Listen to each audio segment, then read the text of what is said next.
Hello, everyone. Thanks for joining us. We're going to get started in another minute and just give folks a few more seconds to get on the line. Thank you.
All right, hello everyone. My name is Chloe Duchesne with Copyright Clearance Center. Before we get started, just a couple of Zoom housekeeping details to share with you. Audio today will be streaming via Zoom through your computer speakers or headset. If you have any trouble with the computer audio, please disconnect from computer audio and dial in using a telephone number from your reminder emails. Attendees today will be in listen-only mode, but we would really like to hear from you. So please use the chat box on your toolbar to submit any comments or food for thought, and use the Q&A feature to submit any questions that you would like the panelists to answer. If you have any questions, you can also chat in to all panelists if you have an issue, and I will be there. So with that, I will turn it over to our chairs. Thank you, Chloe. Oops, you're muted. Sorry, thank you, Chloe. And hopefully you can see my slides now. Yes, looks good. Great, thank you. Hello, everybody, and a very big welcome to you all. I'm Claire Redhead. I'm the Executive Director of OASPA. And here we are at the OASPA conference in 2020. There's nothing really that I can tell you about this year that you won't already know. It's been a year that has redefined what we value and what we need to do better at. It's changed how we live and how we communicate. For many, finding new and creative ways to connect with family, friends, and our local communities during lockdowns and physical separation. And a year of change to the way we work, how we individually tackle working from home, but also how we can work together when we're apart, and how we can overcome the problems and challenges that we share. For our 2020 conference, the change that I see as the biggest benefit to us is to be welcoming you all here as representatives of 70 different countries. We'd never have been able to have this geographical diversity if we hadn't moved the meeting online. And it's so wonderful to be able to welcome you all today to OASPA's 12th conference, Open Access at a Time of Global Challenge. Although we have run shorter events online, this is our first ever full conference. We're relying on Zoom with speakers from 18 different countries, variable bandwidth and connections, and I include my own in that. And I am hoping that I can get to the end of my remarks before my connection dies. We ask you therefore to all be understanding if any glitches happen, or if we have a less than perfect delivery for any reason. Please bear with us. It's a busy time behind the scenes, but we are here to help you if you have any problems. And we hope that as if you'd attended in person, you'll be able to switch off from your emails for a while and really enjoy taking part, asking questions and adding comments, sharing your views and engaging after the sessions on Slack or in Twitter. Scheduling speakers from so many countries and coordinating across their time zones has been a really big thing for us to get to grips with this year. We know not all of the talks are at convenient times, And in fact, we've said right from the beginning that if we got this right, then no one should find that this conference fits neatly into their working day. So thank you to those of you getting up early and those of you who are able to stay into the evening. If you can't attend everything at the time, replays of sessions will be made available as soon as possible for you to catch up, and the link will be shared with delegates by Slack and by email.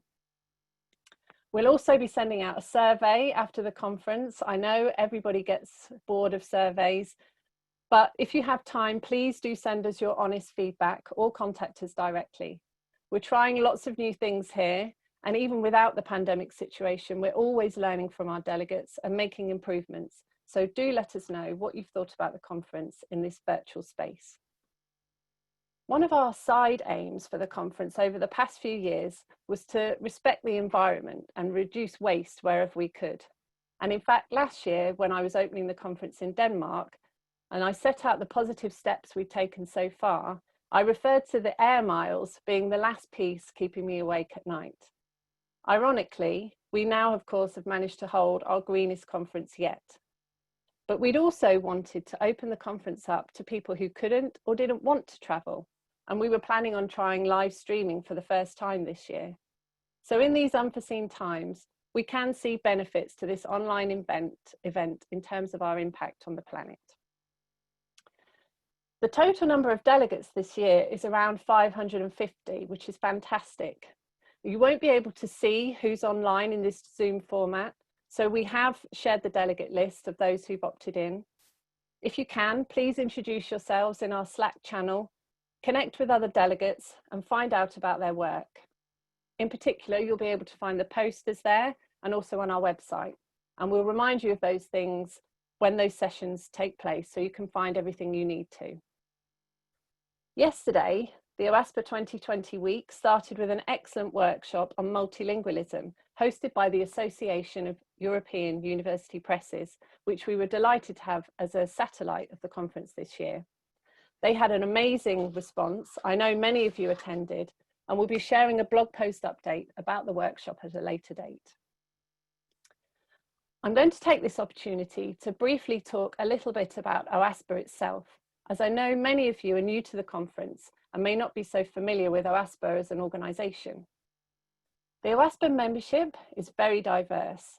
We have 150 members, which are publishers of all sizes, as well as key organisations which provide the services and infrastructure to support open access publishing. We have book publishers, journal publishers, commercial, not-for-profit, scholar-led publishers, university presses and societies. 75% of our publisher members are fully open access, but we have many mixed model publishers too. If you're interested in finding out more about our members and our membership, there's information on our website, but please also do feel free to contact me directly. All of our members have signed up to OASPA's goal of advancing open access. Our mission is to encourage and enable open access as the predominant mode of publication. Alongside this, we promote best practice and ethical standards in open access publishing. We welcome innovation and the diverse business models and policies that support open access publishing today. And things are changing, even in a difficult year. Policy developments around the world are driving open access to scholarship forward. Open access publishers are thriving and others are adapting. We're not quite yet there, but we have come a very long way. OASPA is well into its second decade now, and through this time has been a beacon for the best in open access, with unwavering standards for membership to build a growing community of organisations who share a vision of open access to scholarship for all. OASPA members have continued to work to build a solid foundation for open scholarship and the many benefits that it can bring to researchers across the globe. Our activities are broad and often in collaboration with organisations that we align with that have similar goals. This year, continuing our contribution to Think, Check, Submit, and also the Coalition for Diversity and Inclusion in Scholarly Communications. We've been helping with the forthcoming Open Access Books Toolkit led by OAPEN, supporting the study into diamond open access models for Coalition S led by Opera and others, supporting and giving a home to a joint publisher initiative to ensure rapid and efficient review of COVID-19 papers, and endorsing the forthcoming Initiative for Open Abstracts, which is launching this week at the conference, as well as encouraging our members to participate. We run a series of free webinars on issues related to open scholarship, which will continue into next year.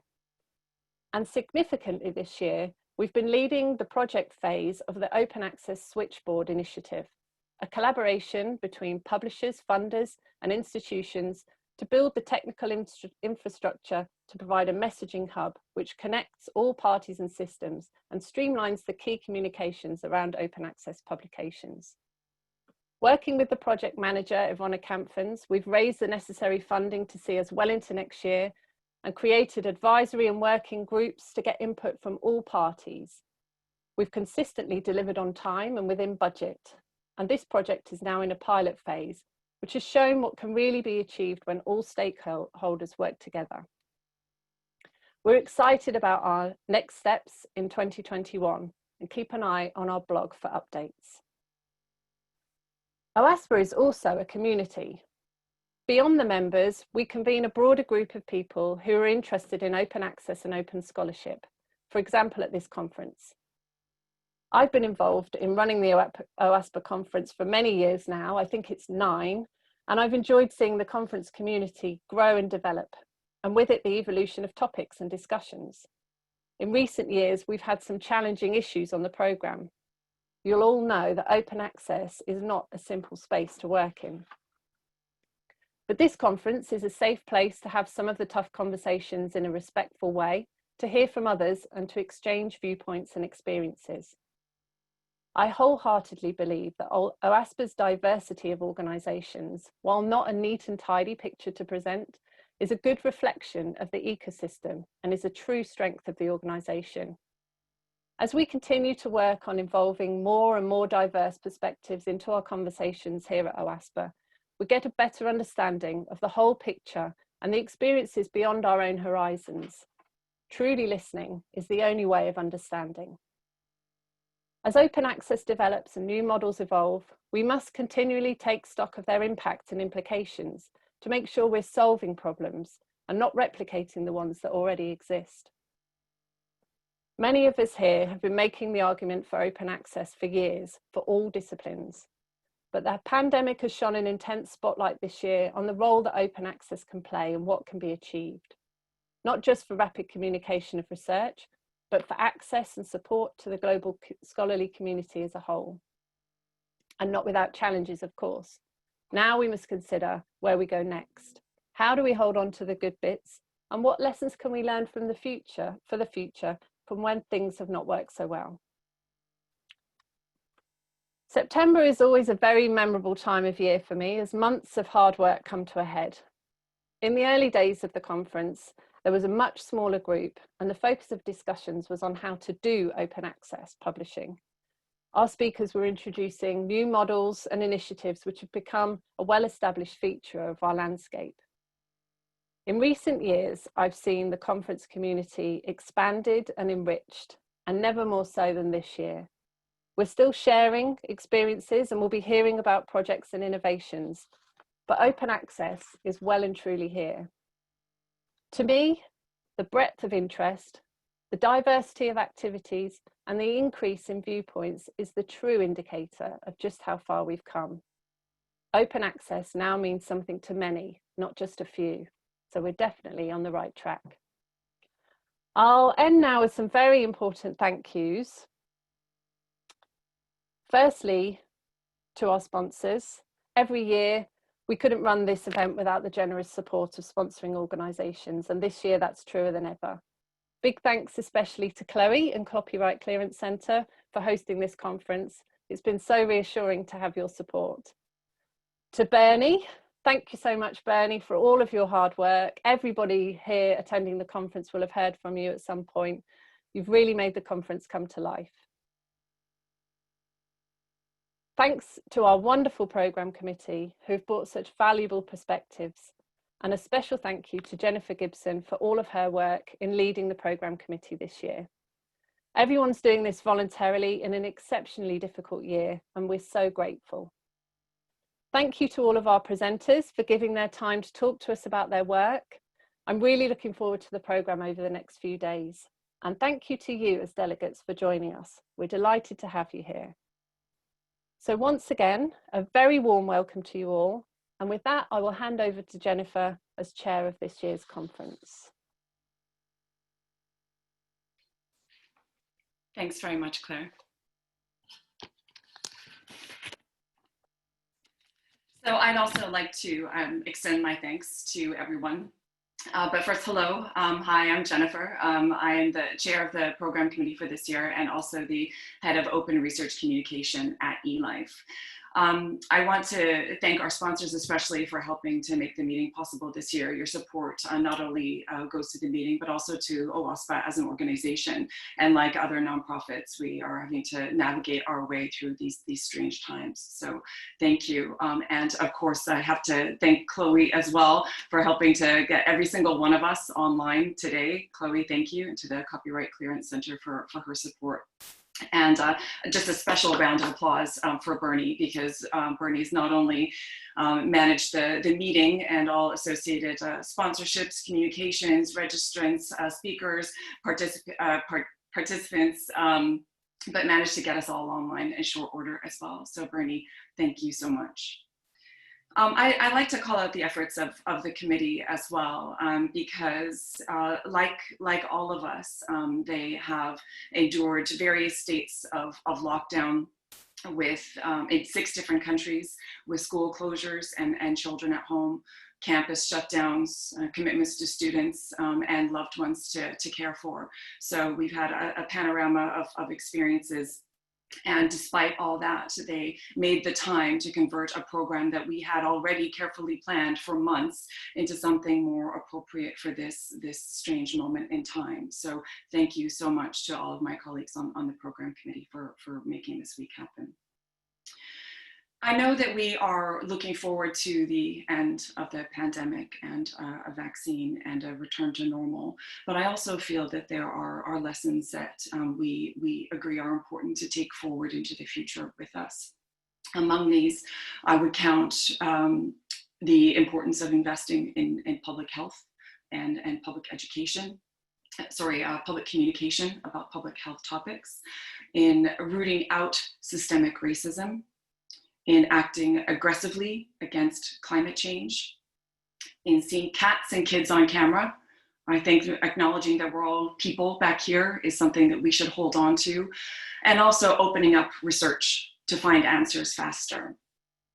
I've got a friend who runs a nursing home outside New Orleans, Louisiana, Karen. She's one of my oldest friends, and she's the best firefighter that I know. If you've got a crisis, you want Karen on your side. And sure enough, when the virus reared its head in Washington state, Karen was right poised and buckling in for a long haul, for a long battle. She was ahead of the state government in locking down her facility and making the difficult decision to prohibit family members from visiting the residents. She set up a wing immediately of her facility for COVID positive cases that she knew were going to be coming in, and cut off a piece of her staff to be responsible for that wing. And she introduced social distancing rules for her 8-year-old before I knew that social distancing was a thing. I remember her shouting down the phone saying, "Get my high schooler out of school," weeks before it was a policy in the UK. And she was taking this direction from the literature directly.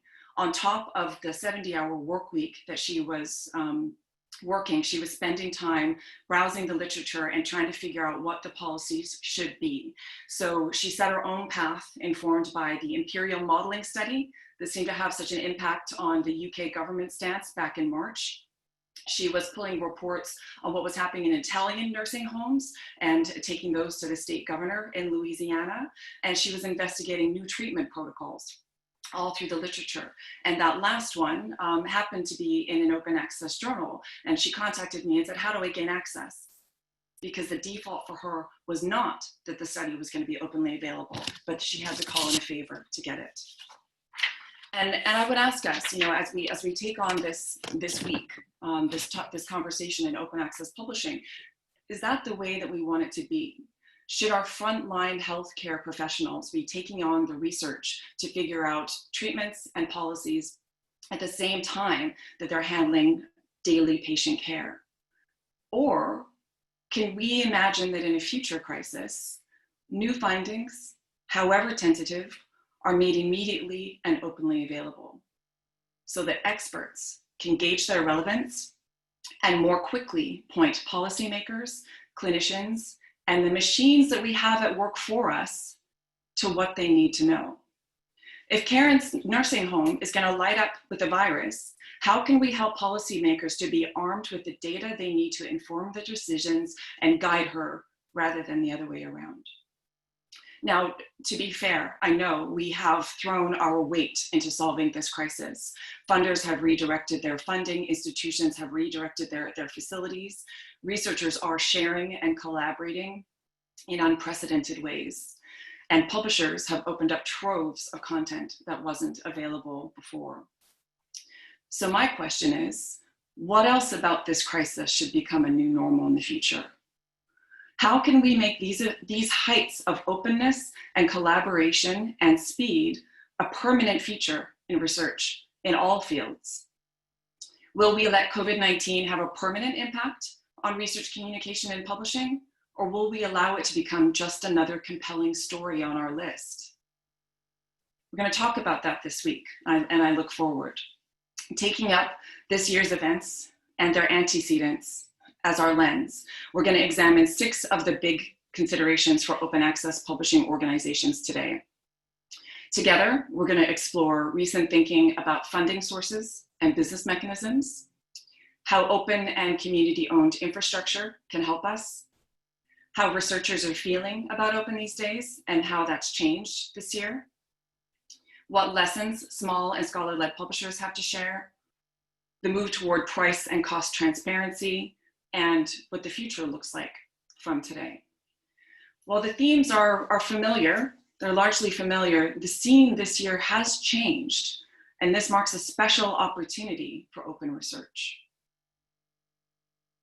We're also looking forward to 2 keynote addresses and 2 rounds of lightning talks where I'm going to see you again. So now, before I hand over to Catriona and our opening session, I just want to draw your attention to our participant agreement. It is pinned in each of the Slack channels and I'm sure shared with you by email as well. I don't have a slide for it in front of me, but there is a slide for each of the sessions. I'd like to thank the Royal Society of Chemistry for sharing these guidelines as well. Our hope is that everyone at the meeting feels included and heard. So if there are any concerns about behavior, please do contact Bernie. And I think that's it. Clary, we've covered Slack. On Slack, I'd like to add that it is possible to add channels. So if you want to kick off a discussion with your colleagues in your region, or in your language, you should feel free. And also we recognize that Slack is actually not available in some regions. So if there's another network that makes sense to you, please kick it off and let us know what we can learn for next year. So now over to Catriona MacCallum, who is the Director of Open Science at Hindawi, a colleague on the OASPA board and chair of the Open Scholarship webinar series, to take on the first session, Global Collaboration, Equity and Openness, How the World Has Changed, What is the Future? Thank you, everyone. Thank you very much for coming, and I look forward to seeing you all this week. Thank you, Jennifer, that was great. Hello and welcome everyone. I think there's a little bit more housekeeping before then. Is that correct, Chloe? I just want to check before I kick off. I will say that during the Q&A, during the conference, the speakers will be in gallery view mode.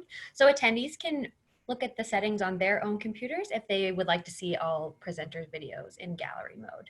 But other than that, you'll probably be seeing active speaker, but just attendees, if you want to click around with those options, there are some there available to you. But other than that, I think it is fair to start. Great, thank you very much. And hello, everyone.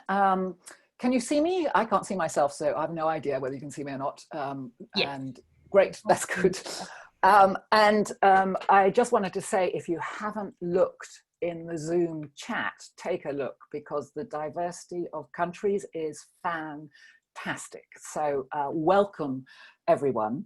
And I want to pick up on one thing as we start this opening session, on what Claire said about OASPA coming into its second decade. And I think we all know that open access, as we saw it at the beginning, although lots of us had different ways of thinking about it, is just a fundamental first step in a path of openness, where openness isn't the end goal for its own sake, but it's a means to provide more effective, more equitable, more reliable ways to practice and communicate research. And this also speaks to what Jennifer was talking about, the impact on COVID and the increase in urgency around that agenda that COVID has shone a spotlight on. I therefore, I'm really pleased. We have three amazing people from three different continents. I wish we could represent all the continents in the world in this panel. And they are going to be talking largely about the overarching themes of this conference, focused on collaboration, on here's me forgetting the title, focus on collaboration, equity, and what that means for openness. But all of the subjects that have been mentioned by Jennifer about equity, the future of scholarly comms, researcher behavior, evaluation, transparency of our business models, everything speaks, is part of this. And we have today three people who have different roles within research in their community. We're going to hear first from Juliette Mutheu-Asego, who's head of communications and PR at the African Academy of Sciences. Then we're going to hear from Erin, who's the president of Howard Hughes in the US. And finally, from Cesar Victora, who is a professor of epidemiology in Brazil. I'm just going to introduce them very, very briefly, so we can go smoothly straight into the panel sessions.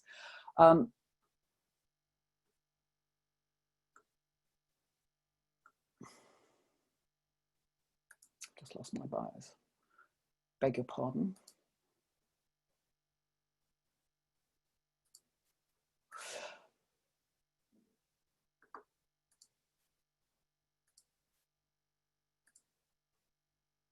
So yes, apologies, wrong tab. This is where I've got all my things. So yeah, the first online slip up, please forgive me.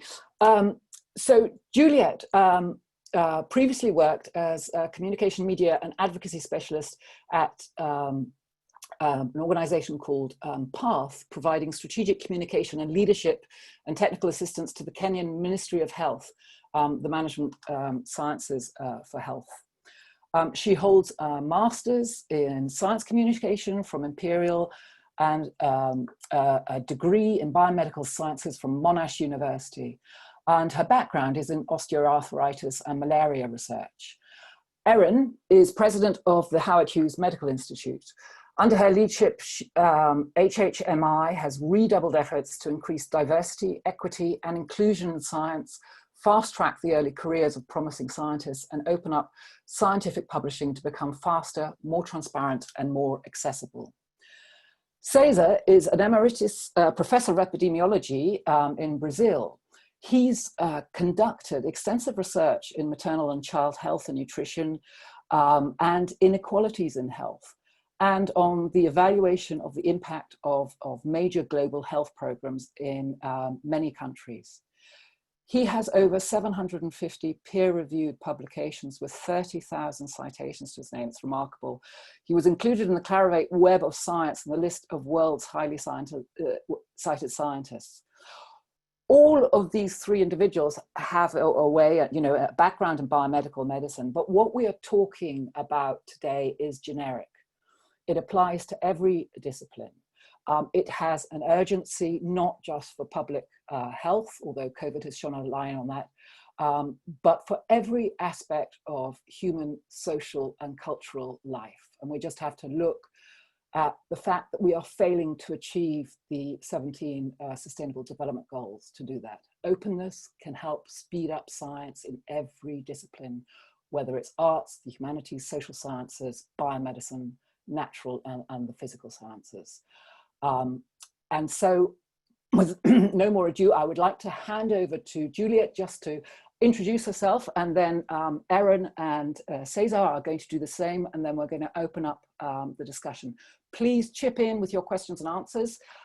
Put them wherever you can see them, Q&A in the chat. We'll try and collect them. That's going to be towards the end of the discussion. We'll initially have a round table with the four of us. Juliette, thank you very much, and over to you. Thank you, Catriona. That is a lovely introduction. You've given a good bio of myself, and hello to all the participants of the conference. I will begin by giving a highlight of the African Academy of Sciences, which is where I work as a head of communications. I hope you can all see my screen. Yes, we can. Okay. Okay, so just a quick highlight on the African Academy of Sciences during my talk on open access. Julia, I'm so sorry. We can see your next slide as well. If you can, in the display settings. Yep, right in the display, I think you can choose a different option. One button over there. Is that okay? In those top tabs. Yes, that's perfect. Thank you. Sorry to interrupt. No, that's fine. Thank you, Chloe. We'll need that technical assistance. So I'll be talking on open access at a time of global challenge. How has the world changed and what is the future? So a little recap on the African Academy of Sciences. It is a Pan-African organization headquartered in Nairobi, Kenya, through a hosting agreement with the Kenyan government, and has 5 offices in all 5 regions of the continent. That's South, East, Central, West, and North Africa. The Academy has a tripartite mandate, and basically this means that we are charged to do 3 key things. This is to recognize scientific excellence on the continent, provide advisory and think tank functions to African governments in terms of providing them with scientific evidence to inform policy making and decision making, implementing key science, technology, and innovation programs. And the AAS is the only continental academy in Africa enjoying the support and recognition of the African Union, and implements joint programs with the African Union Development Agency, formerly known as NEPAD, and several governments and major international partners. So the AAS was established in 1985, about 35 years ago. And about 5 years ago, we developed a platform called AISA, which stands from the Alliance for Accelerating Excellence in Science in Africa. And basically, AISA's mission is to shift the center of gravity of African science to Africa. And I'll talk a little bit more about what we mean when we say we're shifting the center of gravity of African science to Africa. So AISA is charged with 3 key things. That's agenda setting of STI priorities on the continent, funding, providing the funding, so through mobilization of our global partners, philanthropy or the private sector, and then managing these STI programs across the continent. So AISA, as an agenda setting, funding, and a program management platform, is transforming science in Africa through 4 key pillars. This is by building research and development leadership and infrastructure. And we have several programs that we implement through that particular goal. The second goal is on innovation and scientific entrepreneurship. And then the third is on identifying and supporting rising research leaders to stay and build their careers in the continent in Africa. And then the fourth and the last one is filling critical gaps in research and development ecosystems. Now, when it comes to what AISA has been able to do on the continent, I want to really highlight 3 key slides that speak to the impact AISA has had on the continent in the last 5 years. The first one is we've been able to mobilize resources. And this slide just depicts how across the continent we have scientific leaders. These are African-led. These are top researchers who are provided with funding and really support a lot of research work across the continent. The second one is we have been able to build a scientific community that is more productive, impactful through inter-African collaboration. So as I've said before, we have these directors based across the continent. This is through our major program, the Deltas Africa program. And collectively, we support about 11 grantees. These are all 11 grantees. And they support more than 50 institutions across the continent through inter-African collaboration. What we do know is that less than 5% scientific publications have truly been intra-African. So majority are North-South collaboration. We want to be able to improve that. The model that we have built promotes more intra-African collaboration across the continent. And we are funding programs that demonstrate equity and equitable partnerships. And this we do through a hub-spoke model, where the lead institution manages many budgets, receiving partners from more disadvantaged countries or institutions across the continent, but supports them to be able to become excellent, recognized institutions that can receive their own budget. So our big program, as I've said, Deltas Africa, also collaborates with about 24 UK institutions who are providing mentorship resources and access to research and development platforms on the continent. And then the third point is in terms of funding that has been mobilized to the AISA platform. So remember, again, I said AISA does three things. This is agenda setting, funding, and program implementation. So AISA, through its agreements, has managed to raise more than $200 million US. This is all going to supporting science or research on the continent. 70% of this funding is going into infectious diseases. So research on malaria, HIV, TB, neglected tropical diseases, childhood diseases. We're seeing less on NCDs, but we need to begin to focus on this, and more is needed. More funding is required to address research around pandemics, climate, social sciences and humanities, and natural sciences. But Africa needs to invest hundreds of millions, billions even, of dollars to build capacity, infrastructure, raise the number of scientists from what we currently have, which is about 200 researchers per million, up to about 1,000 per million. In places like the US, I think the number is a lot higher than that, probably more in the 4,000s. Our numbers are a lot less, so we need to build a critical mass of scientists who generate that knowledge, contributing to a knowledge economy that would inform policy, would inform decision-making. These resources, as we're beginning to see, as much as the funding that we've been able to mobilize comes from global partners like Wellcome, DFID, Cesar, we need more of this investment to begin to come from African governments, businesses, philanthropy, and then private sector, which is what we've begun doing more of. The map just on my right basically depicts where we spread the funding. And as you can see, the blue really highlights the different regions of the continent where we want to be able to spread research funding. So as I've said before, these are the 4 goals that AISA is basically implementing the programs through. I won't go into too much details in terms of our outcome. We've had significant progress and impact in the last 5 years. But the one thing I did want to draw to your attention is the last comment, the last pillar, which is filling critical gaps in research and development ecosystem.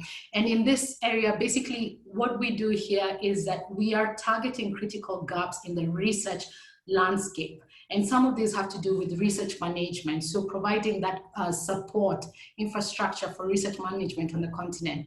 Community and public engagement is another one. We need to be able to engage the communities in scientific research, science and society, bringing science into the public spectrum, realm. There's good financial grant practice, just building good financial governance, and then science communication, which is the area that I focus on, and then open research, making sure that most of the funding or most of the research that we fund on the continent is being published in open access platforms. So when it comes to science communication, and I've put here going beyond publishing, it's more of an emphasis for researchers to increase the visibility of the knowledge that they generate. We have seen, especially with the first image there, we talk about accessibility. We need to make research easily and readily available and in formats that can be used quickly. So for the longest time, science has and continues to exist amongst peers. The advent of COVID-19 is showing why it is important for researchers to engage the public in scientific discourse. The second one is on communication, and this is basically encouraging our researchers to be available to discuss the research that they are doing, particularly in the public domain or with policymakers. And then the third is for our researchers as well to identify the key stakeholders. Who are the target audience for their research? Why are they doing their research above and beyond publishing in journal publications? And this could be at the community level, and it can also be amongst policy makers. That image there is at a conference where we had our global partners, representatives from Welcome, DFID, as well as the minister. This image is taken actually from Senegal, where we had the Minister of Health and Minister, I think, for Education, Science and Technology who was participating. So research in Africa in the context of COVID-19. So the pandemic has really brought a different way of doing things. On the continent, what I could say for sure is that for us, as much as we are pushing for African-led, African-centric, and African-focused research, one of the things we have really had to acknowledge is that we are dealing with the pandemic at the same time as dealing with a high disease burden and epidemiological transition. We have about 20% of the disease burden of the world. There is also poverty that we need to take into recognition. Weak health systems, capabilities and access, the rural-urban ratio.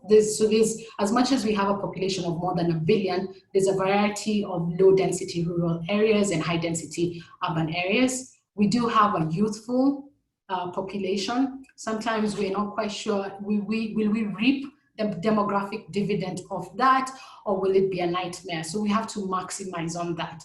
And then the last one is the low mobility index on the continent. So what we've been able to do during the pandemic, as AISA, is that we have begun to focus on how can we conduct research and really prioritize specific research areas that need to be funded. So when the pandemic broke out across the globe, what we did is following the WHO R&D roadmap, we used that to prioritize the research areas on the continent. So we brought together the African and global scientific community through a webinar.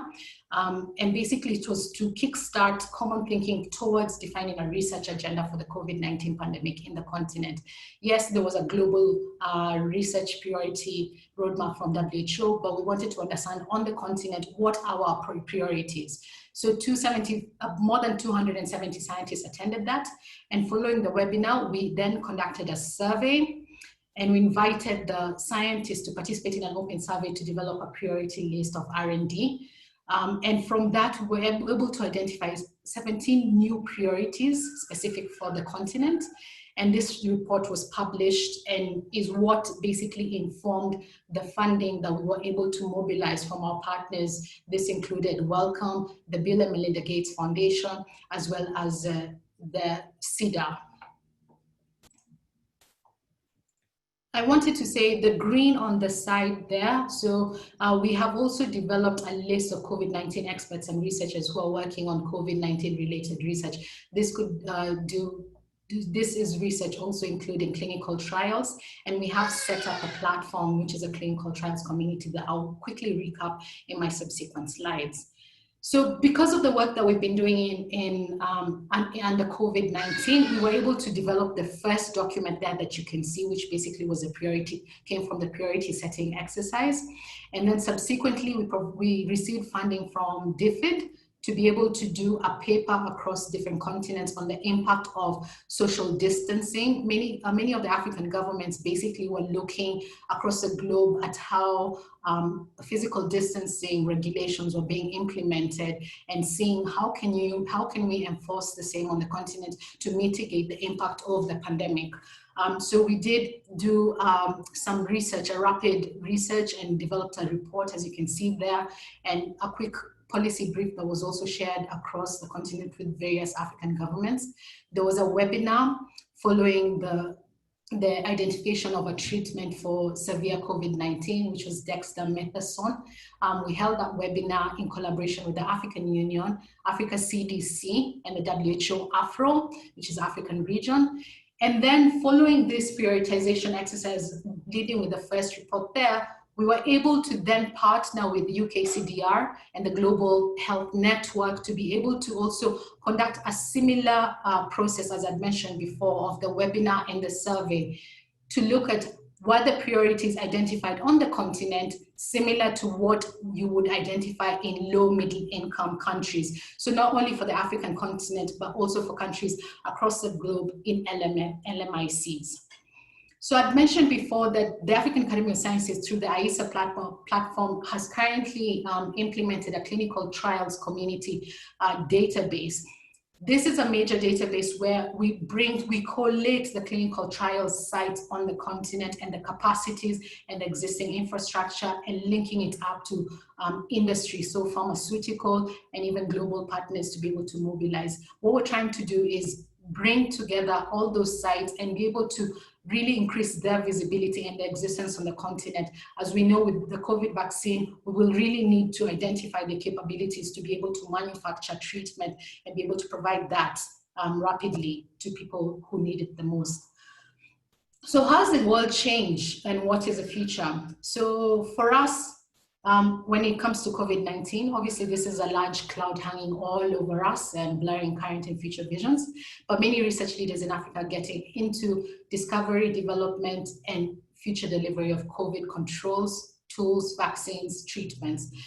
However, we do recognize that resources are limited, and there's a real fear that vaccines will be hoarded. So it's very important for us to be able to build the infrastructure, the capability to develop the vaccines on the continent as well. At the moment for AISA, there's a major focus towards our big 5 future programs. And this is maternal neonatal childcare and the challenges that cause the issues associated to maternal and neonatal healthcare. CTC, as I mentioned, which is clinical trials community, genomic or precision medicine, this is individualizing treatment, climate sciences, as we can see, the change in the climate and the impact on agriculture and food security, COVID-19, as I had recapped, digital fourth industrial revolution, and then data sciences. So this is my last slide. As we look into the future, the key focus areas, and I just want to echo Catriona's comments, is to really discuss global collaboration. You know, global North, South, and inter-African partnerships and collaborations are all very important, and they're all required for us to be able to address the global pandemic. If there's something that we've learned from the pandemic is no man is an island. We are all connected at some point and we all have to work together. Equitable partnership, we take this very seriously. It has always been an issue. Unequitable North-South collaborations, the so-called helicopter scientific adventures. But through AISA, we've been able to show that we do have scientific leaders who can lead research on the continent, who you can provide with big pots of funding to be able to run research groups and build capacity. And then in terms of openness, we're talking about better understanding or attribution to local researchers, communities, local policymakers, science advisors, etc. And I will stop there. Thank you.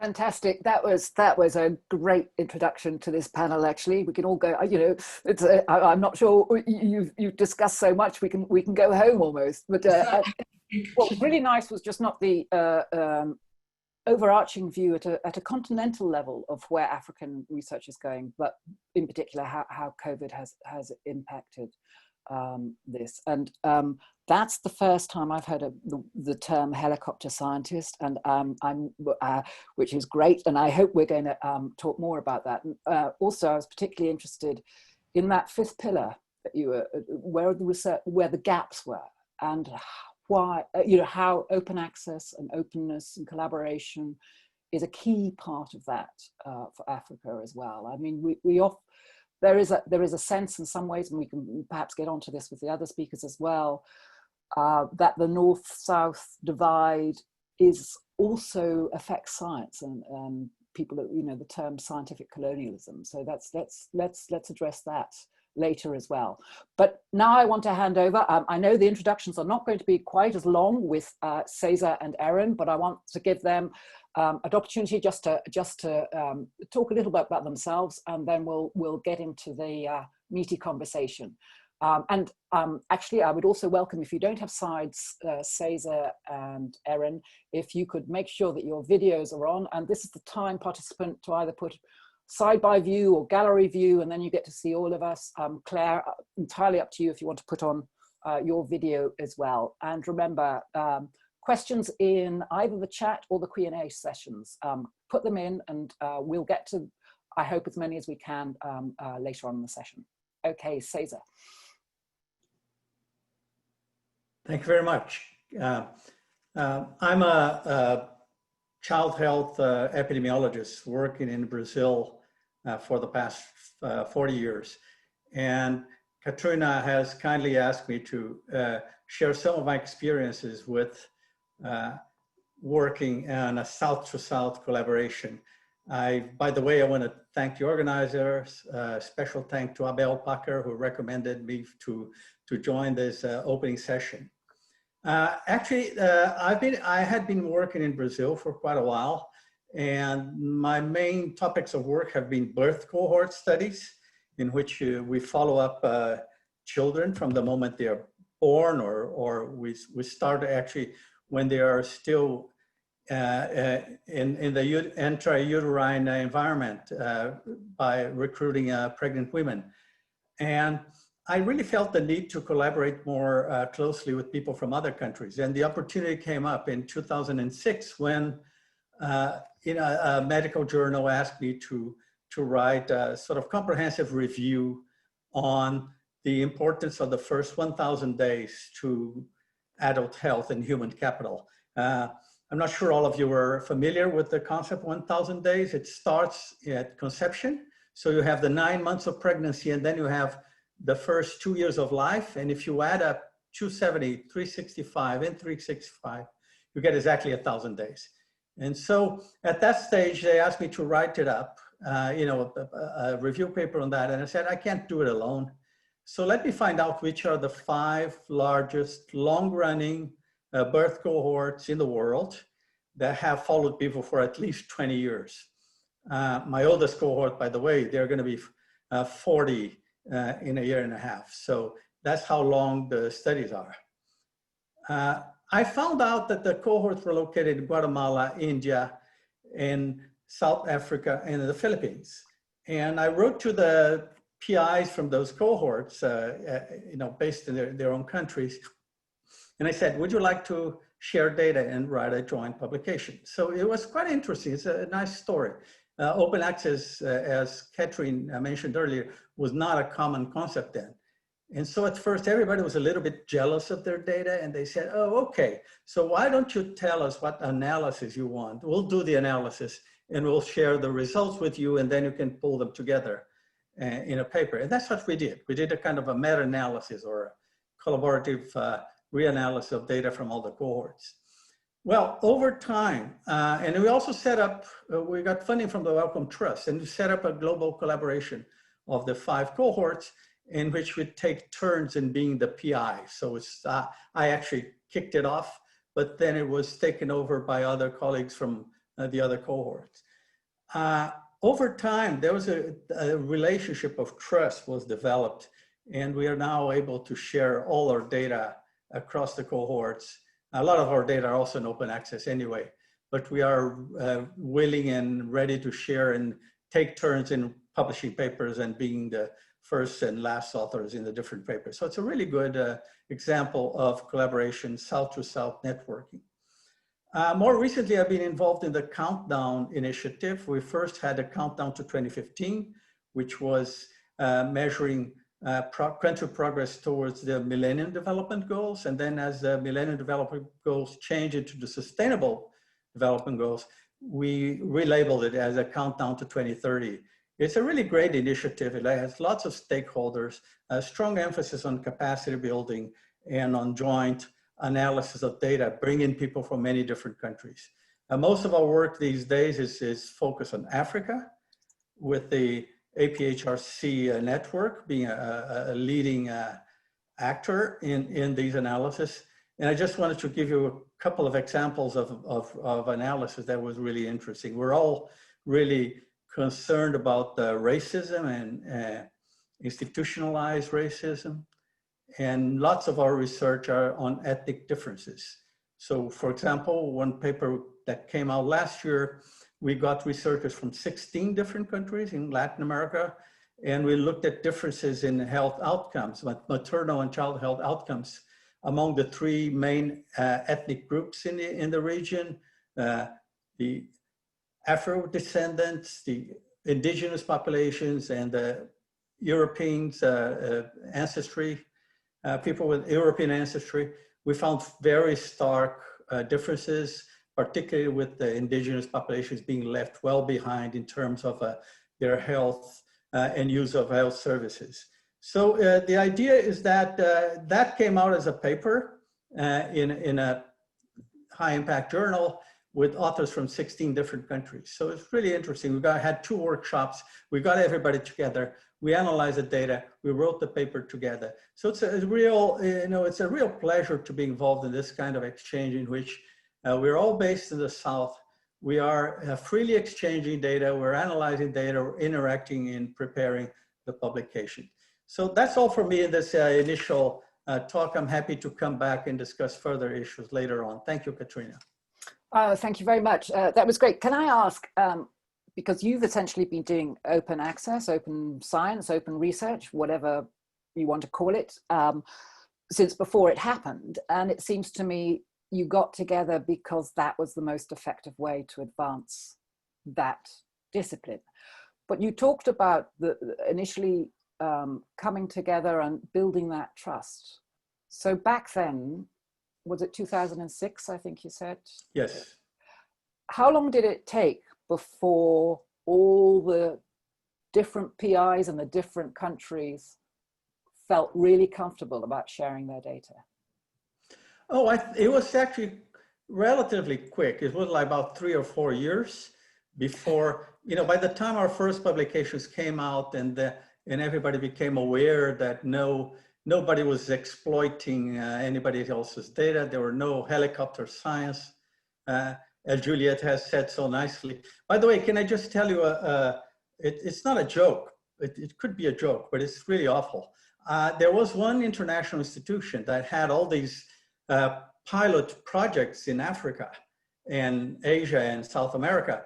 And they had guidelines for selecting project sites. And one of them was the project site could not be more than 2 hours away by road from an international airport. So that, if we know anything about equity and geographical inequalities, you'll know that the international airport is usually in a part of the country that's more developed and less needy of interventions and new ideas and new projects. So I think that story falls in very well with Juliette's mention of the helicopter side. It's airplane science in this case. Make sure you don't put a project back in the woods where it's actually the hard to reach people live, but you put it close to an airport because that's the priority from the international organization rather than a priority from the view of the needs of the people in that country. No, it's truly shocking, isn't it? Not only that, it's access to, hotel air conditioning and food. Absolutely. And things that everyone else doesn't have. Erin, will you tell us a little bit about yourself now as well, and HHMI and why you're there, and then we'll crack on among the three of us. Fabulous, absolutely. So thank you. I'm really delighted to be here. It is indeed awesome on the chat to see people from so many different countries. I don't think I've been at a meeting with people from such a diversity of countries. So that's wonderful, as is the topic of the meeting. I have to say that I am a passionate advocate for open science and for open access and for reform of scientific publishing in general. So I'm happy to be able to be here and to learn from all of you. So I am a molecular biologist and biochemist. I still run a research lab. And I am now, I have been president of Howard Hughes Medical Institute now for 4 years. So Howard Hughes Medical Institute is a philanthropy based in the United States that is focused on the support of basic biomedical research. So not clinical or translational work, but the foundation in basic science. We are funded by entirely internally by an endowment that is now $21 billion. We spend about $1 billion a year on research and on the development of scientists. We are not a foundation. We enjoy a special tax status as a medical research organization. And that tax status is dependent on our ability to engage in the direct conduct of research.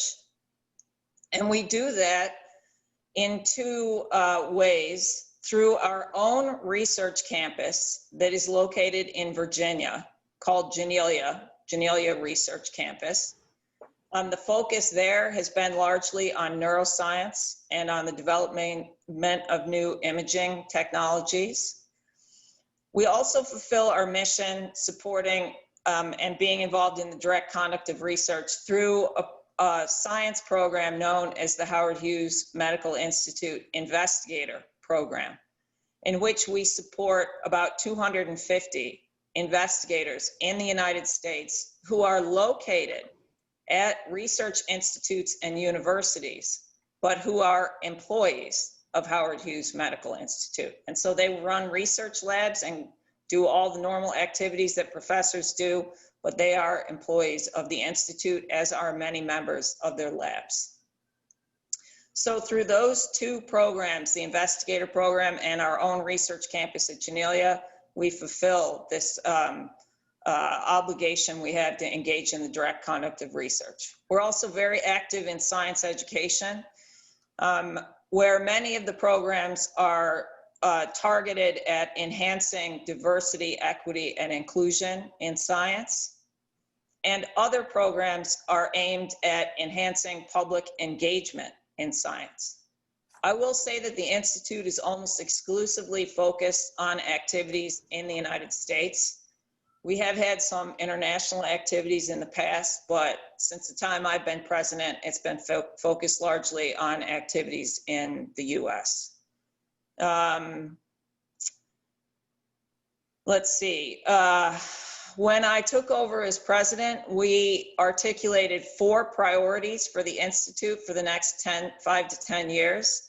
And those include public engagement in science. So educating and enhancing public interest in science. This is largely we're doing through the support of news organizations like the Associated Press, and also through the creation of feature-length films and other shorter-length films that are targeted at the public and also for educational purposes. So public engagement in science, reform of the academic ecosystem. This includes reform of scientific publishing, but also of the metrics by which we evaluate science and scientists.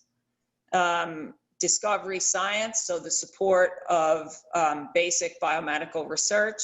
And finally, diversity, equity, and inclusion in STEM. So those are the 4 priorities we've elected to focus on.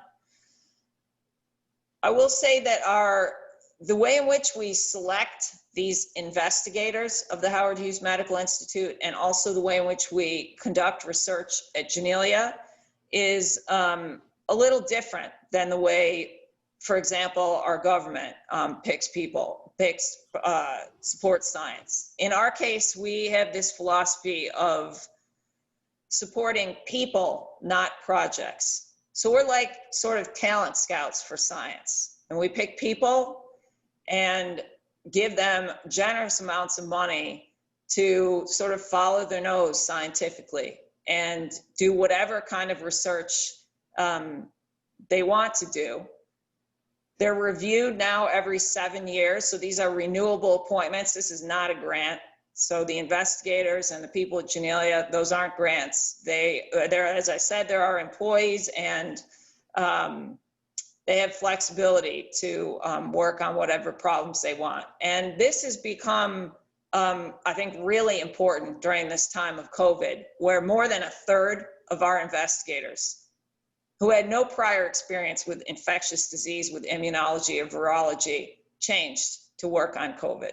So, and that I would say is a sort of benefit of the way in which we operate. We give people the flexibility to change what they work on and to, as I said, follow their nose creatively. And I think those of us who are scientists, this is one of the most wonderful things that you can have as a scientist, this gift and this flexibility, freedom to work on what you want.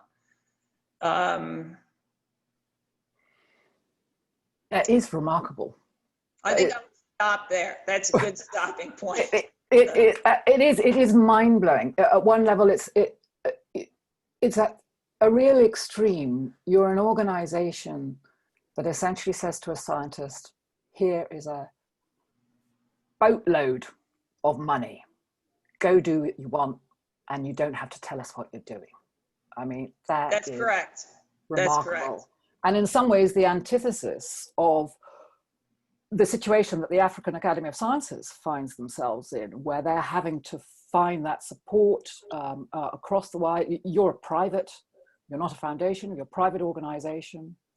African Academy of Sciences relies on getting funding somehow to support their scientists. So we have some extremes on the panel as well, you know, and how do we manage to work together? One of the other things you said, Erin, that struck me is, you know, your faculty are employed by HHMI. That's right. So, and all the funders, all the funding that they get, you're recruiting those people who live and work in the US. Presumably, they're not just US citizens, but those who work in the US. But it's limited, and so maybe we can start our conversation about collaboration. Is well, where's the collaboration in that? You know, you've got this ideal to be very collaborative and inclusive and equity, but your entire focus is on US. Whereas I think both Cesar and Juliette have talked about that very international, important international side of collaboration. And I'm wondering if you could just speak to that for a little bit. Sure. So I think of course, collaboration internationally is critically important. And many of our scientists are deeply involved in collaboration with people all across the world. And we encourage this, absolutely. And we encourage the use of our resources to enable those collaborations. But we have decided, and it is a calculated decision, to focus our support primarily in the United States. We can't do everything. $21 billion sounds like a lot of money, but we can't do everything. We're nowhere near as big as the government. And as you all know, we have some serious challenges in the United States. And that is the country in which this philanthropy is based. And so we've made a decision to focus there largely. I mean, it's not exclusively, but the vast majority of our money is spent there. But also, I think, you know, because of the way you work, once a scientist wins the lottery and becomes a Howard Hughes fellow, they can choose to collaborate with anyone else, anywhere in the world they want to. Absolutely. And we encourage this. Yeah. All countries, including China. Absolutely. Yeah, that's yes. right. Yes. And so in general, just to bring in Cesar and Juliette, because collaboration's a key part of why we have open access. It's the ability to be able to look at other people's work and then build on it and reuse it. And Cesar, you talked about it taking not a very long time for scientists to trust each other. What was it, 3 or 4 years to share their data? That seems like a long time to me. So, you know, how does collaboration really work, and how can both funders and institutions and researchers themselves, start to collaborate at a faster rate? We know from COVID, we need faster collaboration. Yeah, no, Catriona, I think the times have changed. You know, you have to remember that I first approached these people in 2006. Our first publication came out in 2008. And by then, just about everybody was more or less convinced that it would work well, and then trust developed. Times have changed. Open access, open science were hardly seen anywhere at that stage. There's also a national feeling. I think some countries are more suspicious of sharing data than others. This is my experience. I won't name countries right now, but there's this tradition of the helicopter science, a PhD student from a high-income country coming down, getting some data, taking it back and publishing that, and sometimes not even including a single national author in their papers. You know, this is not unusual. Actually, there was a very interesting editorial in the Lancet Global Health about a year ago by Zoe Mullen, in which it was called parachute scientists or something like that. They said they would refuse to publish any papers on Brazil that did not include the Brazilian co-authors, which is happening these days. You get papers on, you know, say India or Kenya or Uganda with no local authors. So when I say that, I think Juliette mentioned that too. I mean, there's still a little feeling of suspicion regarded to our colonialist history in low and middle income countries that sometimes make people suspicious about that, but that's been overcome. And I think the good examples, South to South collaboration, the work that Juliette is doing. Erin, I know a lot of HHMI scholars who actually work very closely and collaboratively with scientists from low and middle income countries, even though they're not required to. It's just it's part of their work practice. So, you know, I think we're moving ahead in the right direction. And 4 years could seem like a long time, Catriona, in 2006, but we live in a new world, right? So I hope we do. Sometimes I wonder whether the researchers are living in the same world, and also, but also just to go back to the points you were making, that certainly the African Academy of Sciences and others are you know, collaborating. But Juliette, I wonder if you can speak to what Cesar has talked about. I mean, do you think that today there are helicopter scientists still exist, and do you have any examples, or, you know, how do you feel representing a continent which okay, I'm just going to be a bit provocative here. You could say that scientists from the global north have come and pillaged the data for many years, and the, you know, as well. I mean, how do you feel about sharing the data with scientists from the global north? Well, so to answer your question in terms of has the situation improved, we're beginning to see it improve. It's not improving as fast as we want it to, but I think platforms like the AISA platform is very encouraging in terms of really focusing on African-led research groups. So for the longest time, and I had said this in my talk, in fact, I was just pulling up the percentage I had said, that we have about less than 5% scientific publications that have truly intra-African scientists mentioned on those papers, just as Cesar has said. A majority of those tend to be North-South collaborations. And what we used to see in the past was that helicopter or parachute scientists, you know, sorry to say, but you would get researchers, and this would be even younger researchers coming on into the continent, into several African countries, doing the research, collecting all the data, taking it out of the continent, and then subsequently publishing, using data that's local, but publishing it for their careers and forgetting that they've had people who are in countries in Africa who have contributed to that research process. It's very important to be able to, you know, credit those people, because it's also the aspect of capacity building. But if you allow me to just go back, remember that big map I had shown of our Deltas Africa program leaders, and you could see them all across the continent.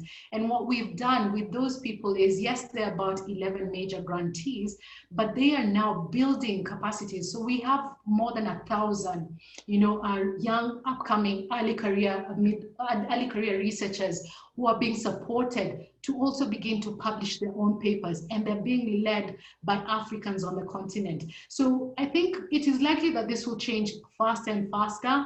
We're not operating large sums of budget as Erin is, and I wish she was operating across the globe, because I'll probably say, can I see you after this for some partnership and collaboration and some resource mobilization. But as AISA mobilizes more resources, and we want African governments to begin to contribute, I think they're also part of the problem, right? So we also need to acknowledge where the gaps exist.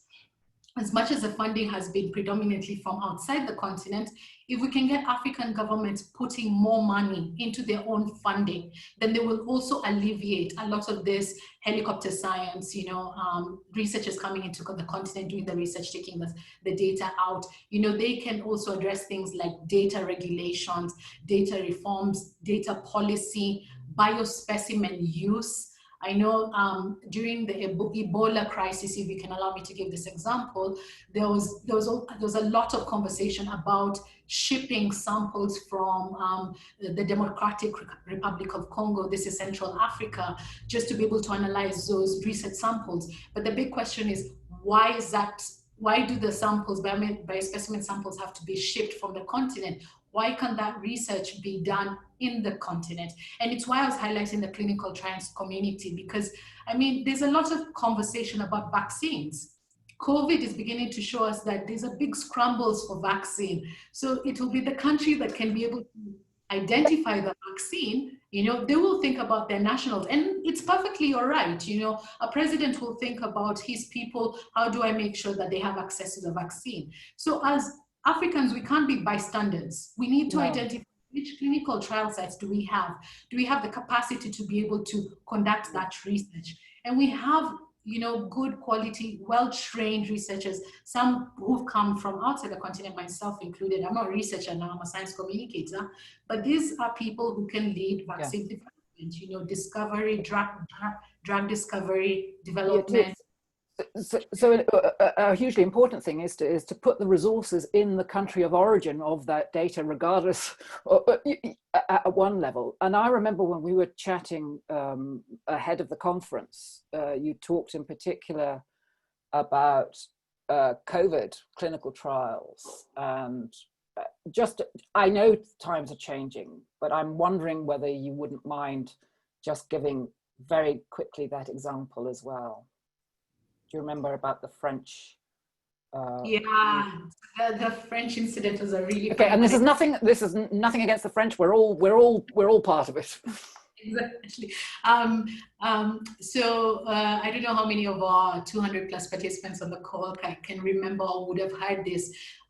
Early in this year, I think it was in February or March, two French scientists went on French media and said it will be very useful for us as scientists to test a vaccine on Africans So that, again, the helicopter will come into the continent, test the vaccine, and then ship it out just because, you know, right now the pandemic is not as advanced on the continent.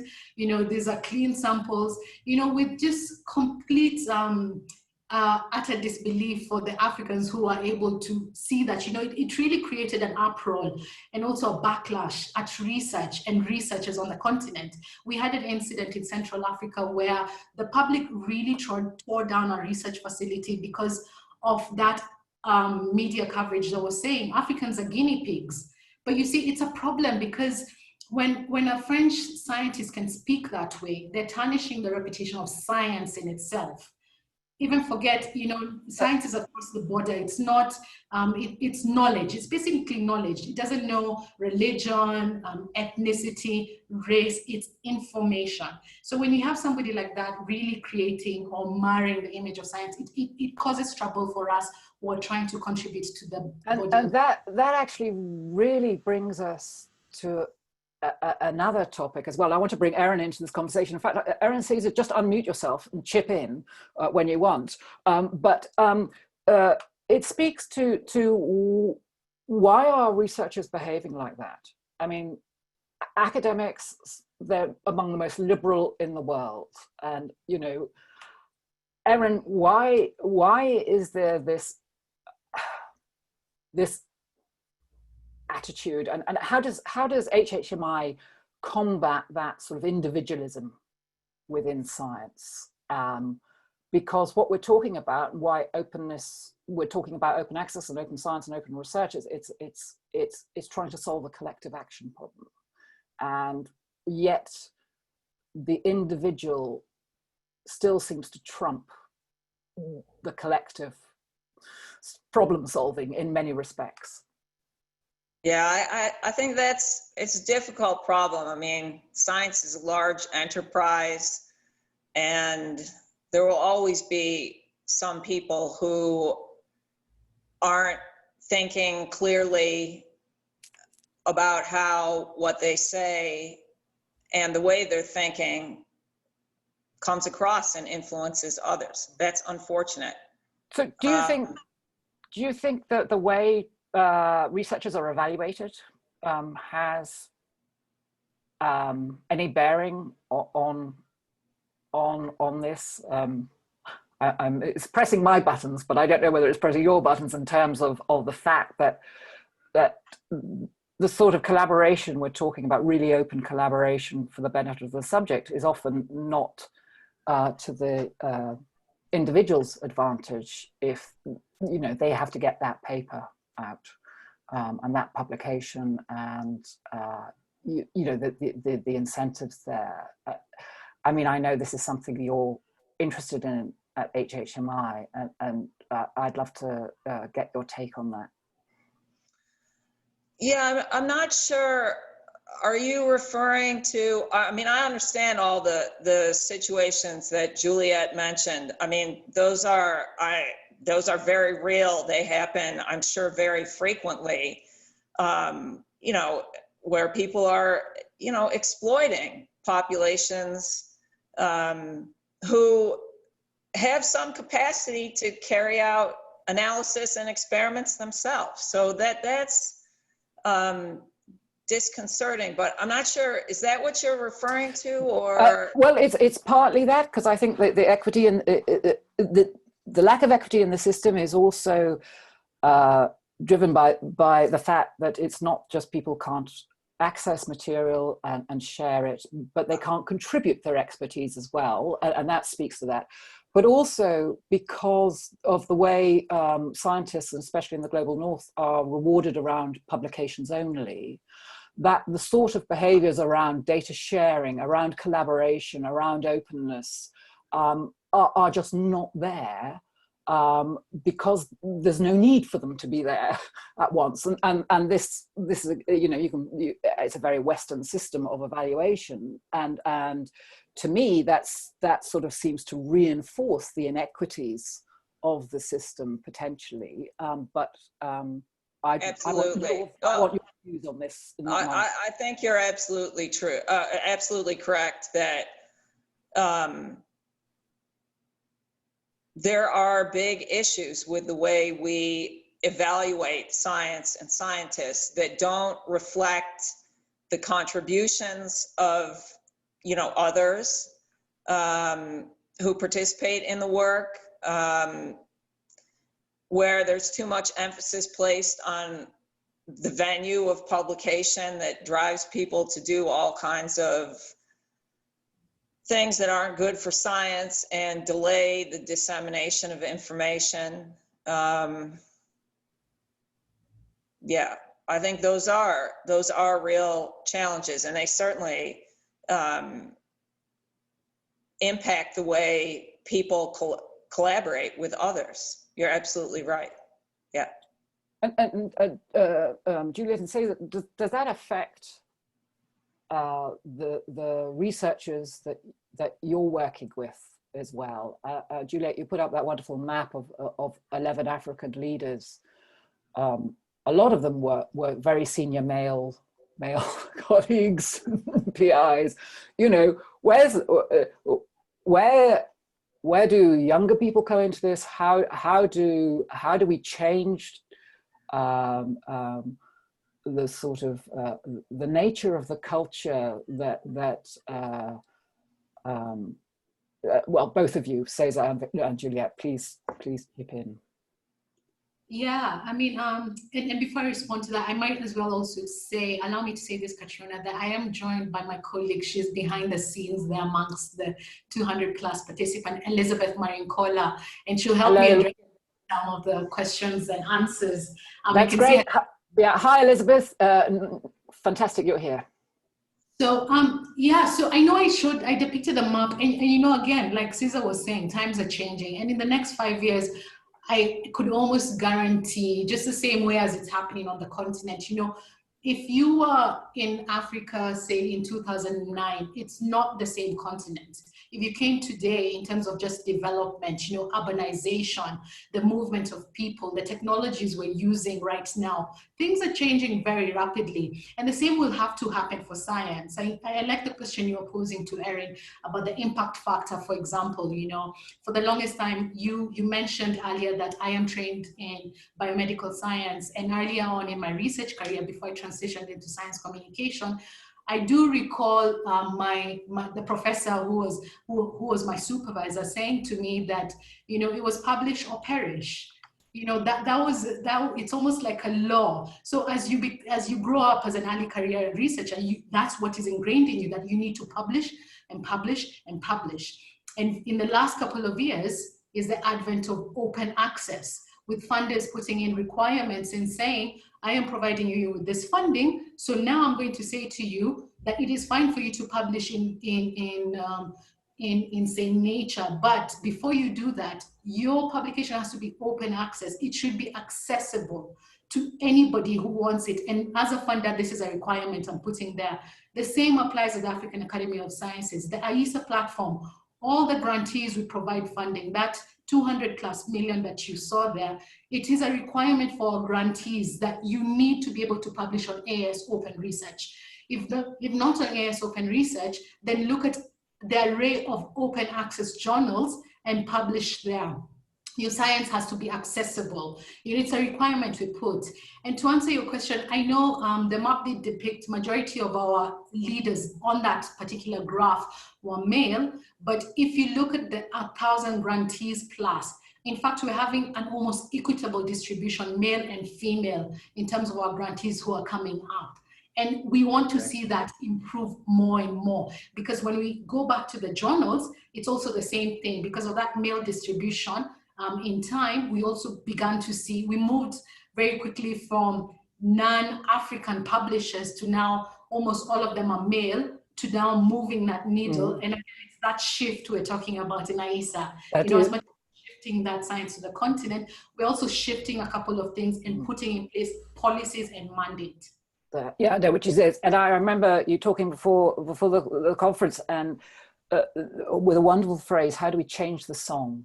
How do we change that culture and make it? But it's also, how do we retain those early career researchers before they leave because they haven't been rewarded, because there's still so much about it. Cesar, where are the role models, and not just in biomedicine, but across all disciplines? Yeah, I think, Catriona, one thing you have to remember is that people who are now in leading positions in academia in many parts of the world have been around for a long time. We're all dinosaurs who went to medical school or to science school or to social science school in the 70s and 80s. And there's a lot changing. There's a lot of change. I now run a group which is called the International Center for Equity in Health, in which most participants are young women. They will be coming up. And Brazil, for example, has adopted a quota system in universities with a certain percentage of the vacancies for Afro-descendants and for descendants of indigenous population. And that is really adding to the diversity. We see the faces and the ethnic mix in the university now is much, much better than it was when I went to school in the 70s. I do believe it is changing. It doesn't happen from, overnight, but there is a really healthy transition. More women, most medical students in Brazil are women now. More people from ethnic groups that had been left behind for a very, very long time and who are now able to attend university and to graduate into postgraduate training as well. So I think we're moving possibly a bit too slowly, but I'm not pessimistic. I really think there are some very healthy changes happening all around in terms of changing universities and research departments from being run by white males, elderly males, often in my country, to a much more diverse mix. And is that the same in the States, Erin? I mean, one of the things you hear is that there is change, and there is this overwhelming desire to change the nature of and practice of research and to connect more with society. And yet there are still so many accounts of sexism, racism, misogyny in labs, which are under huge pressure to how, if we want researchers to engage all over the world, but also to engage with society and policy and the public, and to ensure that research is trustworthy and can be trusted. I think, there's all sorts of interesting conversations we could have around the role of peer review and preprints and all of these things. But how, it is hopeful, it is optimistic, and yet on the ground, if you're in a high pressure lab, the only thing that counts is that high impact paper. And how are we going to change the panels? And does this create direct funding for the behaviors we need? What's the solution? How do we make this quicker? I mean, how has COVID changed the agenda at HHMI? Do you see more urgency in changing some of these things? And sorry, lots of open-ended questions there.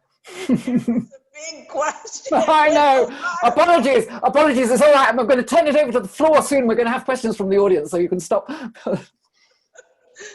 No, you touched upon a whole bunch of, important topics, and I can, follow from what Cesar said that, there are big problems in the US. There is some reason to be optimistic, but they're big problems, and you've seen them, with respect to lack of diversity in science, and that I would say even more than COVID, the racism and all the current events surrounding racism have really brought this focus on diversity to be even more intense than it was previously. And, unfortunately, although there has been an increase in the number of, students from underrepresented groups getting degrees, this hasn't translated proportionally into, them moving to the ranks of faculty. And so that seems the problem. They're leaving in droves. The people whose behavior we want are Yes. not able to stay. You're totally right. And I think this gets at some of the other topics you touched upon that concern inclusion. You know, how people feel in the lab, whether people feel that they belong, whether they feel that they're valued, you know, for their differences. And these differences aren't just race, but also from another country, right? We have labs that are extremely diverse. You know, science in the United States isn't just carried out by Americans, of course. There's dominant influence of people from other countries that play, you know, a critical role. And our lab environments need to support these differences, right? And that's something where I think we need a lot of work, really a lot of work. So I don't think there's some easy answer here to these issues surrounding how to enhance diversity in science, how to make lab environments more inclusive. There's no simple solution, but for inclusion, I think people need training. You know, they need to really understand the viewpoints of others and learn to, you know, have some empathy. Understand what the other person might be feeling and how your actions might be taken, even if they're not meant that way. So some of that is training, training lab heads, but also training lab members, who some of whom will go on to lead their own labs. And so we have a significant effort in that area to develop a curriculum for leadership and mentoring and professional conduct, which touches upon this issue of reproducibility that you mentioned. Yeah. Reliability.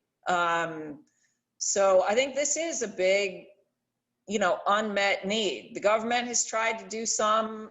I think it's difficult, but you know, we feel this is really important, and not just for Hughes Labs. We're trying to make a course that would then be, you know, freely available to anyone, anywhere in the world. So this kind of course on lab conduct and professional ethics. Yeah, that's so important, you know, and we just unfortunately don't have time to discuss through all of that. But what I would like to ask you in particular about that and the things you've said, but also to Cesar and Juliette, is what role does openness have in all of this? Why is openness part of research integrity? Is it part of equity? Where does it fit into scholarly communication? How, you know, is what use is openness? Why is everyone pushing the open agenda in all of these things? And actually, does openness really matter? What is it that we want? Erin, go ahead. It's critical. It's critical. I mean, you know, for those of us who are funders of one sort or another, you know, we spend all this money on research, and research that's not disseminated isn't really useful, right? So we care deeply about dissemination, and hence care deeply about openness. Openness so that the information is freely available.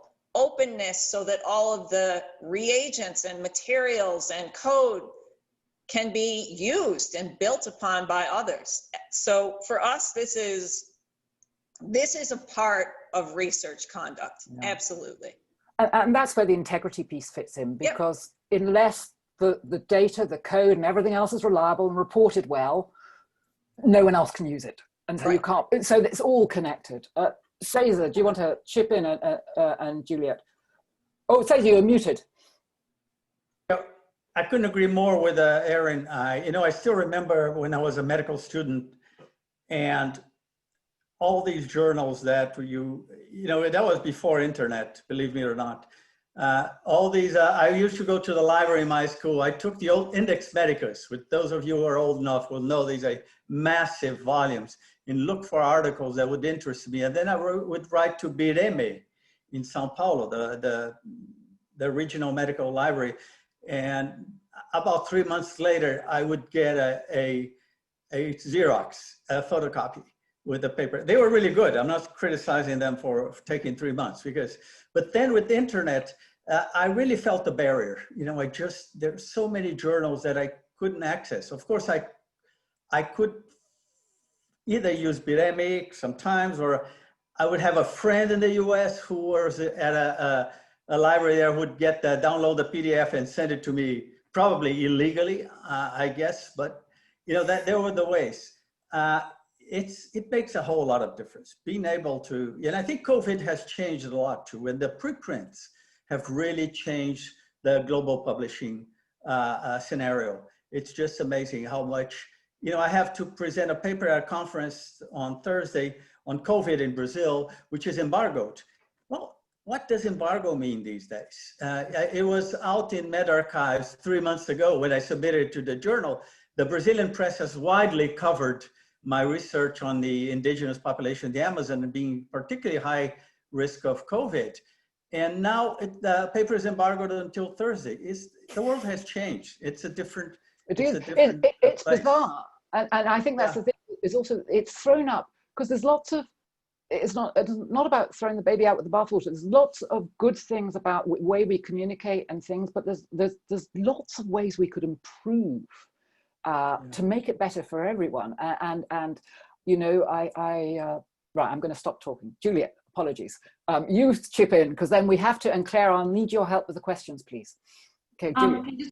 I wanted to echo what Erin has said, and you know, there's this phrase of if it's not documented, it never happened. And in science communication, we like to say if it wasn't communicated, then it also still didn't happen. So you need to communicate it. And I think with open access, especially for us with the AS Open Access Research Platform, one of the things we also encourage our researchers to do is share all different materials that you have, whether they're abstracts, posters, you know, PowerPoint presentations that you've put together for our conference.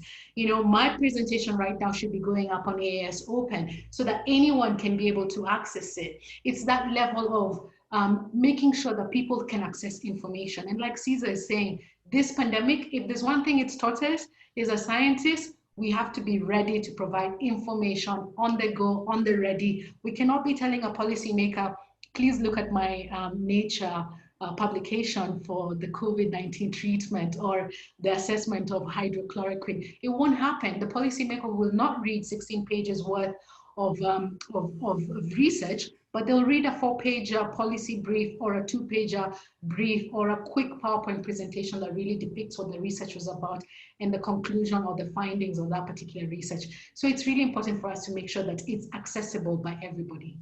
Yeah, that role of connecting what the science and the researcher does with the societal impact is huge. I mean, there's room for blue sky thinking and everything, but right. We're going to stop because we're going to spend the last 20 minutes with questions from all the participants. Claire, please, will you chip in now, because I haven't kept track. It's been too interesting. It's been hard. It's been very difficult keeping track. There's questions popping up all over the place. But I'm just going to ask one to Cesar, just following on from your comment there about the embargoed paper, because there was a question earlier on about, it was a teasing question about you saying that you published in a high impact journal, but I think there's a serious undertone there about choices of where to publish. And in this case of that particular paper, you know, why did you choose to publish in a journal that would embargo that content? Yeah, I think we're talking about two different things. There's open access and there's embargo. There are some open access journals that still have embargoes. And I think the other thing is not everybody is familiar with the particular publishing guidelines from different journals. And we should learn more about that before submitting a paper. Of course, given the funding that I have, I only publish in open access for the last 10 or 15 years.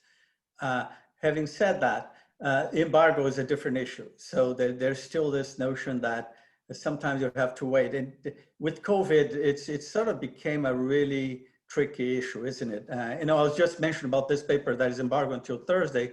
It was on the front cover of the New York Times in July, because it was the first large study documenting COVID in indigenous populations. So it is embargoed, but actually, if I may be a bit, challenge a little bit, and who cares about embargo these days? You know, is that still a useful notion? Yeah, I think so. COVID in the times of preprints. So, but my plea is for everyone to learn more about the journal where they're sending their papers, because they may look like they are complying with some criteria for openness, but not complying for other criteria. Yeah, and I think that's crucial. It's open access. I think there's another conversation here about publishing in a high impact journal, because in some ways, had you published that paper in Gardener's World Weekly, the results should be so important that it would still be on the front cover of the New York Times. So there's an issue there about brand and prestige and where that all fits in as well. But we probably don't have time. Let's thank you, Cesar. Claire, have you got some more? Well, also there's the question of regional journals. So do you have views on whether you should be publishing in Brazilian journals? And also there was a question which followed on from the multilingualism workshop, is how about the pressure to publish in English as well? Yeah, I think it's a really important issue, because unlike countries that use low and middle income countries that used to be colonized by the British, where people go to college and English is the official language that they use in medical school and so on. In places like Brazil, I would say that 90% of medical doctors are not really fluent in English. They may follow scientific texts, some of them, but there's a strong preference for Portuguese language journals. And that is possibly even more important for careers in nursing or in other health sciences. What I do try is, if the paper is particularly relevant to Brazil, I would send it to a Brazilian journal. I just sent a paper last week on drops in immunization coverage due to COVID in Brazil to a Brazilian journal, because I thought that's the primary audience I want to reach. But if I'm speaking about the importance of low birth weight for a long-term human capital or intelligence, I think I need to address a broader audience. One fortunate development is that a lot of the journals, the top journals in Brazil, are now bilingual. So they do publish everything both in Portuguese and in English. So there's the extra cost of translating, but it does ensure that a Portuguese-speaking audience will have access, but also the international audience will have access. I think that's a really good solution. And the main public health and medical journals in Brazil are now bilingual. Can I follow that up? There's another related question for Juliette, but how do you overcome the issue of language in Africa? And how are you able to reach all the different people who speak different languages? And this might not be, I think, you know, the global international language of biomedical science is English, but for many, many other subjects, and this is what the workshop was about, but just to speak briefly on that in terms of the African context. Yeah, I'll be honest, Catriona, that, you know, languages, it's a challenge, and it's not something that we've done a particularly great job with it, because English has been predominantly the language that we use, and majority of the population, I'd like to say the majority of the African population is Anglophone, but we also recognize that there is Francophone part, and this tends to be a lot of the West African part of North Africa, which would probably also speak Arabic, and then parts of Southern Africa are Lusophone. So this is Portuguese speaking. So in terms of the publications, there will tend to be a lot of them in English. Even some of our grantees who are French speakers, those leaders I did show, a good chunk in the West Africa are French speakers, but do manage to publish in English in journals. But what we are seeing, especially for science communication, for me, because now I move away from the journals, the open access, more into science communication, is even for us, we are trying to become bilingual. So we're embracing English, French, and we'll slowly move into Arabic. If you look at the African Union website, they speak all three languages, even on their website, because they recognize that language is such a big thing on the continent. So for us, if you publish in English, You should be able to really package your information simply for specific audiences, whether it's at the community level in those different languages. So I don't think it should stop you from communicating your work, even though that there are existing challenges in that. And Arabic is a big part of that. Yeah, absolutely. Exactly. Yeah. Yeah. Claire, have you got some more? It's another question for Juliette, which is also tying into this theme of choices of publication, regional publication. And I'm not sure if this is something that you can answer without Elizabeth, but do you think that African Academy of Sciences would consider going even further and mandating their grantees to publish in open access journals that are African, following the example of China? I mean, I don't know if Elizabeth can be able to answer. I don't know if she is there. I could start off by saying one of the things right now, our biggest focus is getting them to publish open access and publish on the AAS open research platform. So if we can get them to do that, I think that will probably be the next step. And next I had a question for Erin. Well, this is a few questions that I've tied together as well. Do you think it would be a good strategic move for HHMI to consider research initiatives in other countries? And then again, going one step further, what are your views on whether mandating this kind of collaboration would be a good step? So, well, I think I already answered the first one. We've, elected to focus primarily in the United States with the investigators and the scientists we support. We've made that choice because there are significant problems also in the United States, and that's where we're based. One could have made the opposite choice, but my feeling is that, we want to have major impact, and my opinion is that we can have the most impact focused in this country. And that's just, it's a subjective choice. It's not to say we've done nothing internationally. We have an international scholars program.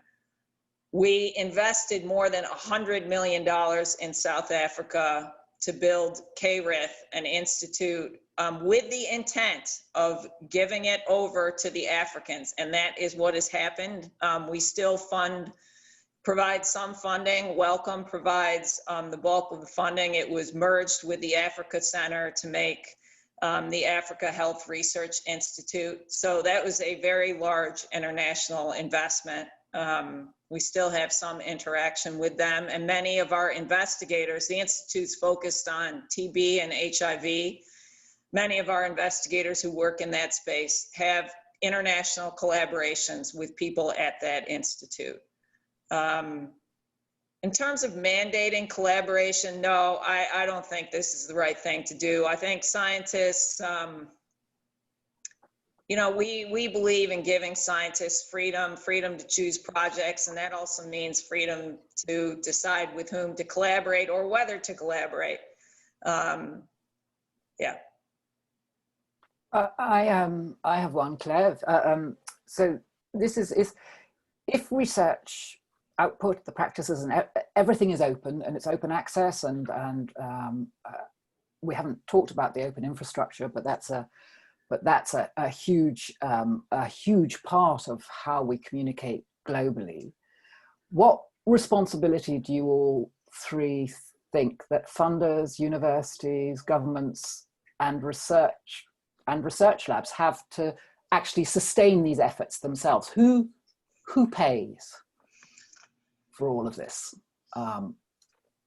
Open to you all. I think that's one of the most pressing issues for young scientists from low and middle income countries. They, for example, do a thesis on a certain subject. They want to publish an open access journal. They will have to pay page fees, and they will often have to pay translators because their original thesis was in Portuguese in my case, and then their English is not sufficiently fluent to write up papers in English. So it's a real challenge. I get people knocking on my door every day and say, hey, can you pay open access fees for this journal? because, you know, if you run a large research group, there will be lots of people doing research at the same time. So it is a big, somebody has to pay.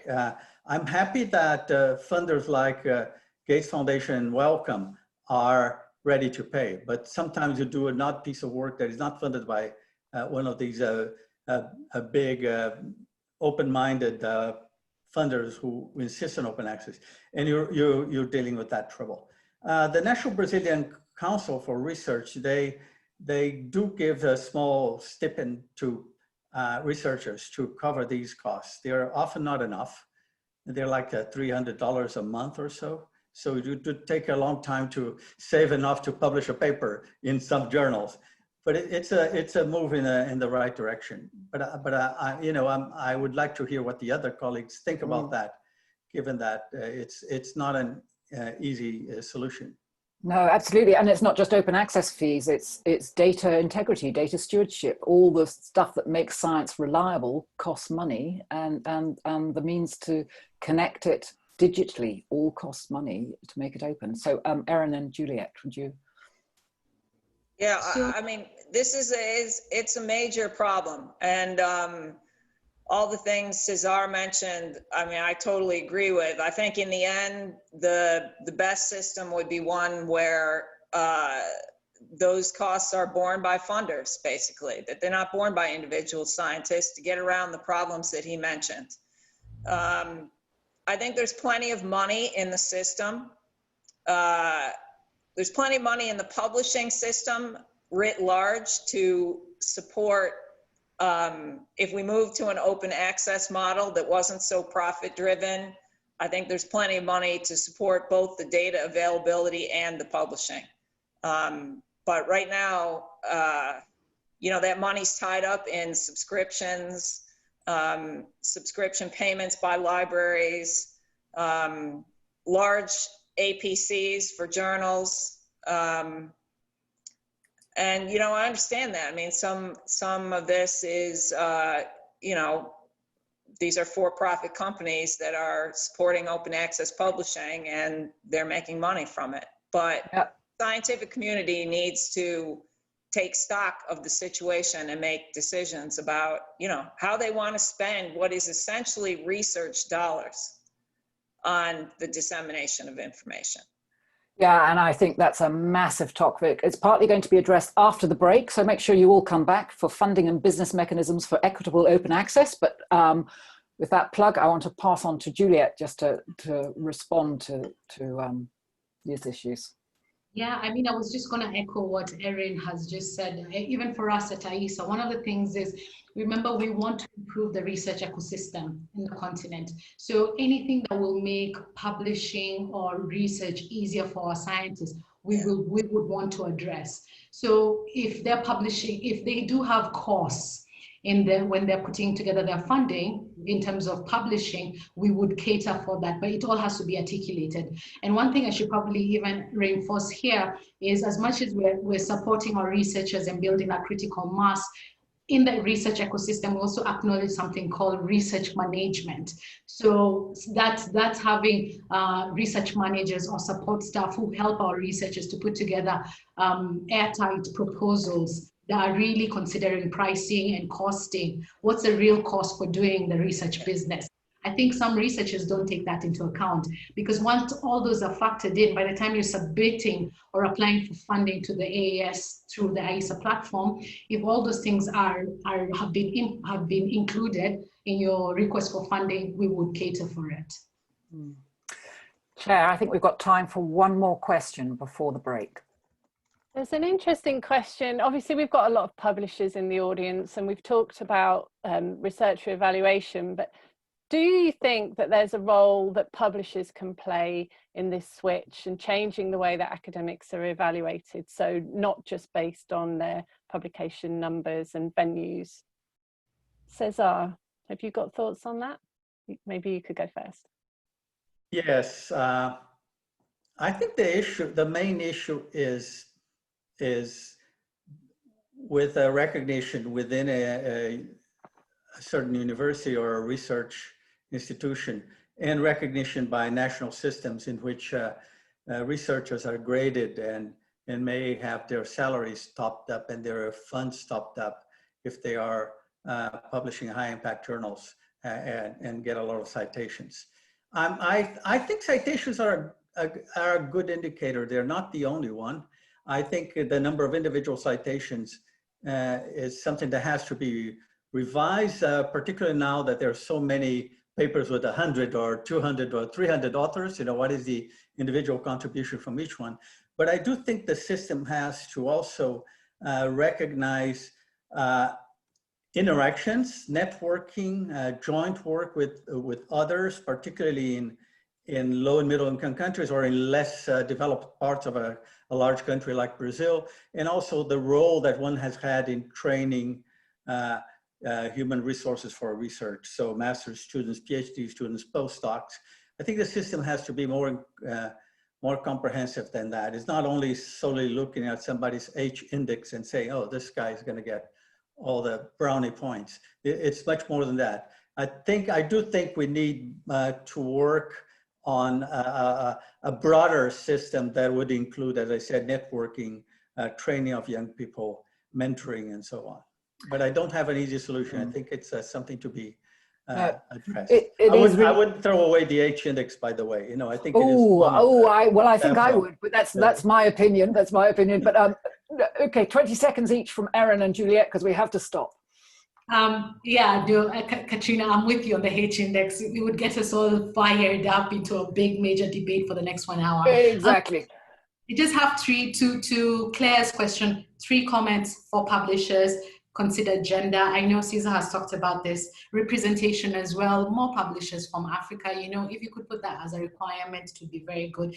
And then variety in the type of science that's published. I think the social sciences, humanities, we need a lot more of that publication. I know from my side of the world, we want to see a lot of cultural research, the role of communities. And even, I would want to see a lot more publications in science communication as well, involving community. I love the comment from one of the participants in the chat. Can't remember the name. I want to say Elaine, but I'm not sure. In terms of bringing in the community in your research, so that was good. It would be good to get that.